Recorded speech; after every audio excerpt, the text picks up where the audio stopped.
अस्सलामुअलैकुम वरहमतुल्लाहि वबरकातुहू। तवीज़ बरहक के तमाम मोअज़्ज़िज़ सामीन कराम, उम्मीद करता हूँ कि सभी दोस्त भाई जी बहन जी खैरियत से होंगे। दोस्तों, तवीज़ बरहक की जानिब से एक बार फिर आप सभी बहन भाइयों की खिदमत में मोहब्बत का एक ख़ास और आसान तरीन अमल लेकर हाजिर हुआ हूँ कि दोस्तों, अगर आपका महबूब या आपका कोई दोस्त या आपका कोई अजीज़ या आपका रिश्तेदार आपसे रूठा हुआ है, आपसे नाराज़ है, आपका नंबर ब्लॉक कर दिया है, आपसे बातचीत करना छोड़ चुका है, तर्क कर चुका है और आप चाहते हैं कि वो फिलफौर आपकी मोहब्बत में गिरफ्तार हो जाए और फिलफौर आपसे रब्ता कर ले, फिलफौर आपसे सुलह कर ले, तो फिर आपने इस अमल को किसी भी दिन किसी भी रोज़ पाक साफ़ होकर कर लेना है, जो कि अमल बताने लगा हूँ। तो अमल की जानिब बढ़ने से पहले आने वाले नए तमाम व्यूवर जिन्होंने अभी तक हमारे चैनल तवीज़ बरहक को सब्सक्राइब नहीं किया, तो वो सब्सक्राइब करके बेल आइकन को प्रेस कर ले, ताकि इस तरह की आने वाली हर नई वीडियो का नोटिफिकेशन सबसे पहले आपको मिले।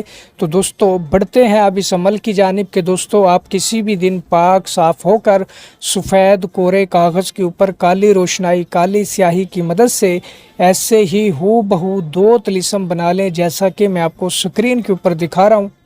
और जहाँ इस तलिस्म के नीचे लिखा हुआ है अल हुब फ़लाँ बिन फ़लाँ, तो यहाँ पे सबसे पहले महबूब का उस इंसान का नाम कि जिस इंसान के दिल में मोहब्बत चाहते हैं या जिस रूठे हुए शख्स को मनाना चाहते हैं, और उसकी वालिदा का नाम अला हुब फ़लाँ बिन फ़लाँ वाली जगह पे अपना और अपनी वालिदा का नाम लिख लें। अब एक तलिस्म जो है उसको आप किसी अनार के दरख्त की टहनी शाख के साथ बांध दें, हवा में लटका दें, जहाँ पे इसको हवा लगती रहे और ये हवा से हिलता रहे, और जो दूसरा नक्श होगा उसको अपने सीधे बाजू के साथ बांध ले। तो इंशाअल्लाह तबारक व तआला 24 से 72 घंटों के अंदर अंदर आपको इस तलिस्म का, इस अमल का रिज़ल्ट नज़र आ जाएगा कि जिस किसी भी इंसान के लिए आपने इस अमल को किया होगा, वो शख्स फिलफौर आपसे रब्ता करेगा, वो शख्स फिलफौर आपसे सुलह कर लेगा, वो शख्स आपकी मोहब्बत में मुब्तला हो जाएगा, गिरफ़्तार हो जाएगा। और मैं उम्मीद करता हूं कि ये अमल आप सभी दोस्तों को पसंद आया होगा। तो जिस किसी को भी इस अमल की इजाज़त चाहिए हो,